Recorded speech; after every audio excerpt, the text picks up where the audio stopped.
Dr. Insinyur Sutrisno Yuwantono, MA, calon ketua DPD PHRI DKI Jakarta pada tahun 2020 sampai dengan 2025. Lahir di Malang 5 Mei 1958, keluarga dengan 6 anak. Pendidikan, insinyur dari Institut Pertanian Bogor pada tahun 1981. Master Ekonomi Pertanian Okayama University Jepang pada tahun 1988. PhD Ekonomi Okayama University Jepang pada tahun 1991.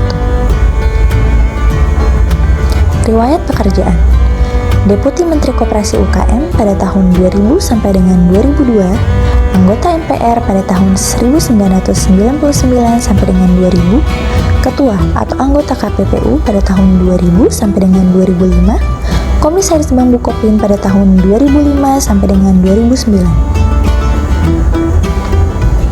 Posisi sekarang: Board Member Transmedia Group, Komisaris PFI Mega Life, Owner beberapa hotel dan akomodasi di Jakarta, Depok, Bekasi, dan Bogor, Advisor di beberapa perusahaan nasional dan multinasional, Owner beberapa perusahaan jasa konsultasi. Jabatan organisasi saat ini: Wakil Ketua Umum DPP PHRI, Ketua Umum Jaringan Usahawan Independen Indonesia, Ketua Kebijakan Publik Apindo, Wakil Ketua Umum GIPPI. Pengalaman organisasi: Presiden Asian Farmers, Group for Cooperation, Ketua Harian HKTI, Wakil Ketua Umum Dekopin, Pengurus Kadin, dan lain-lain. Anti Monopoli Advisor antara lain di Yamaha Motor Indonesia, Honda Astra, Semen Indonesia, XL Indonesia, Ronpokpan, Japa Confit, Malindo, CG, PIA, Hybro, dan lain. Assalamualaikum warahmatullahi wabarakatuh. Salam sehat, salam sejahtera untuk kita semua. Om Swastiastu, Namo Buddhaya, salam kebajikan. Pertama-tama marilah kita panjatkan puji dan syukur kehadirat Allah Subhanahu wa Ta'ala atas rahmat dan hidayatnya kita dapat bertemu pada kesempatan yang sangat baik ini.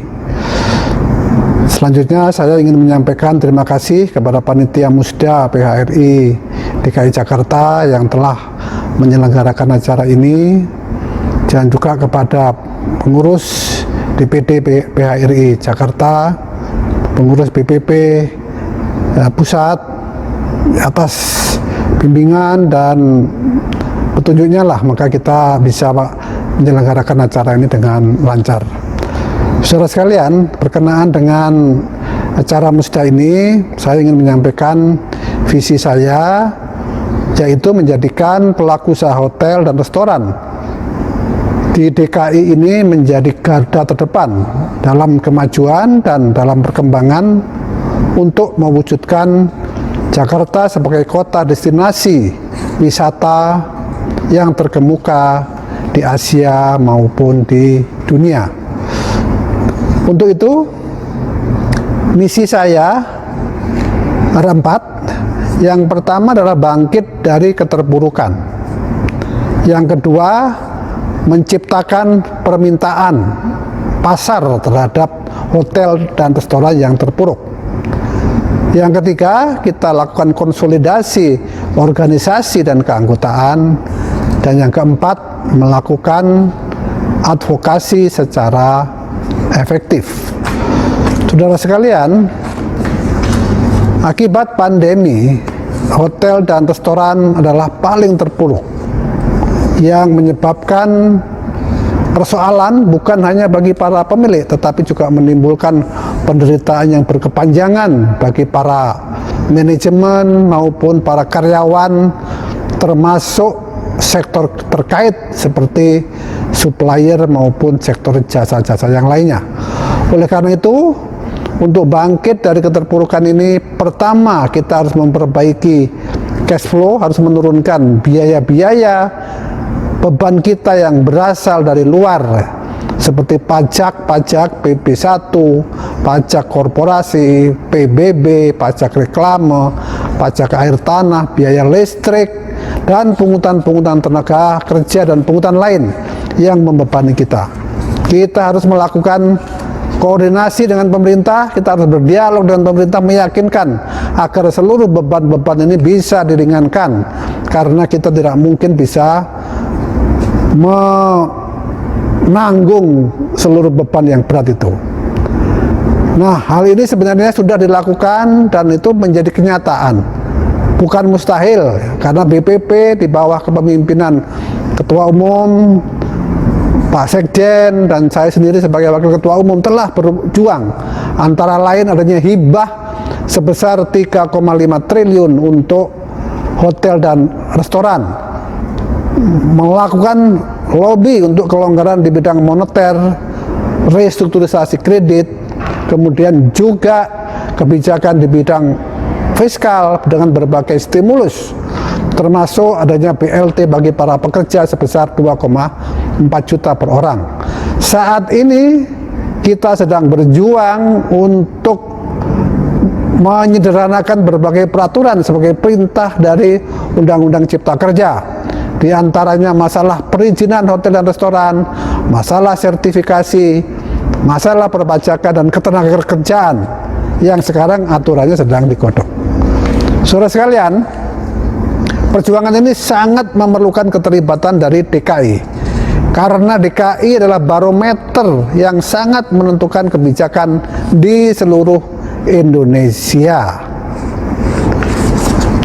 Yang kedua, misi saya adalah memperbaiki permintaan pasar. Dalam hal ini PHRI mengambil leadership kepemimpinan untuk melakukan berbagai macam roadshow dan pembahasan kepada pemerintah daerah, kepada dinas-dinas termasuk kementerian di pusat, lembaga, BUMN dan lain-lain, agar acara-acara rapat, MAIS dan pertemuan-pertemuan itu tetap diselenggarakan di Jakarta. Ini guna menghidupin hotel maupun restoran kita. Kita harus menjadikan juga Jakarta sebagai kota destinasi, bukan semata-mata transit dari objek wisata di tempat lain, agar turis bertahan beberapa hari di Jakarta sehingga mereka menginap di hotel kita, makan di restoran kita, dan mengunjungi berbagai objek wisata. Untuk itu, PHRI akan menggerakkan dan mengkoordinasikan dengan pemerintah dan seluruh stakeholder, termasuk objek wisata, penerbangan, angkutan, dan perdagangan dan pihak-pihak lain yang terkait dengan pariwisata ini. Sekali lagi, PHRI harus mengambil leadership dan kepemimpinan di sini. Yang ketiga adalah konsolidasi organisasi dan keanggotaan. Di Jakarta ini ada lebih dari 991 hotel, baik bintang maupun non-bintang. Ditambah lagi kalau jumlah restoran itu puluhan ribu barangkali. Sehingga kalau anggota ini bisa kita konsolidasikan, bisa kita jadikan satu di dalam wadah kita, tentu perjuangan kita akan lebih ringan dan kita akan dipandang oleh pihak lain sebagai kekuatan. Oleh karena itu, konsolidasi organisasi, penambahan anggota, memberikan kemanfaatan kepada anggota, melakukan advokasi untuk kepentingan anggota, ini menjadi faktor yang sangat penting dari keberadaan PHRI. Yang keempat, kita akan melakukan advokasi dengan cara-cara yang elegan dan berkualitas. Pada tahun 2015 sampai 2019, jumlah hotel itu melipat hampir 2 kali. Kalau restoran saya kira jauh lebih banyak lagi.